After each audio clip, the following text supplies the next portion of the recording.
Chief, yeah, one word Edina Traditional Council, Nana Kwajo Kondua, na ene wase aban obesrenka ebeya, wama emranya juma wasanko no ehon ntime mu afarefo ene wadwuma efo nyina. One Adom Kasee atwaso.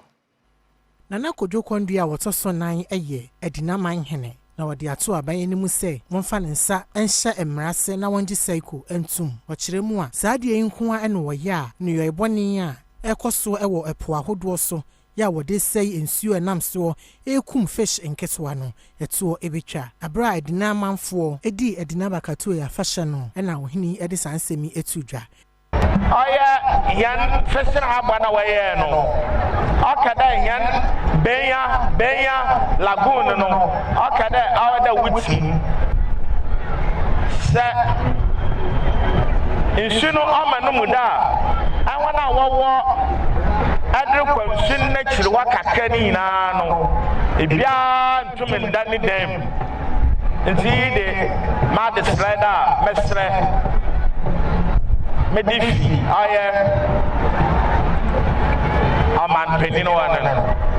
Penyina wada National Lottery sano Samia Wuku ya wono ene wokogina mampenya bi de akire Dr. Mahmoud Baumia anemu ewo afahye no ase no ehye nananom ahemfo ne manfo nyina bose wansem a wode atudwa no wode bekwa akoto abanyanim wakoso ahye wono bose swafo a wo hwe fisheries na aquaculture so ya woye wono mukuruba no woni aban ebedinsa woso se de be ya wansem a wode atu animu a emududo no a ene ye de bebo afarefo no obehwe no aka ho asem se be afarefo ebekoso a aye adwuma.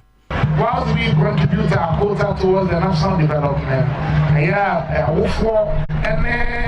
and forces will be Edina man must also prioritize education and see it and then if it's fishing. And I hope I say, oh yeah, you need to understand the modern way of fishing and the technology necessary that comes with it. That's the only way you can be competitive in the media. Oh yeah. Ana Justina Marigood Asana wo ye mfimfini mantamu so afo enso de sansemi eto aso ye ka the local economy the festival ya yezi amasika abba Edina mani mu papa osando aye taxi fo when ye juma wa ye awona wo ye ti wa ye juma papa awona wo ka leziman sika wo nyansa wo fanje eyi ya azeso kwa odama akoma de hu de yana nanom abahema ena Edina mani na ya aze papa ko de ye bonsem ye zema ye ho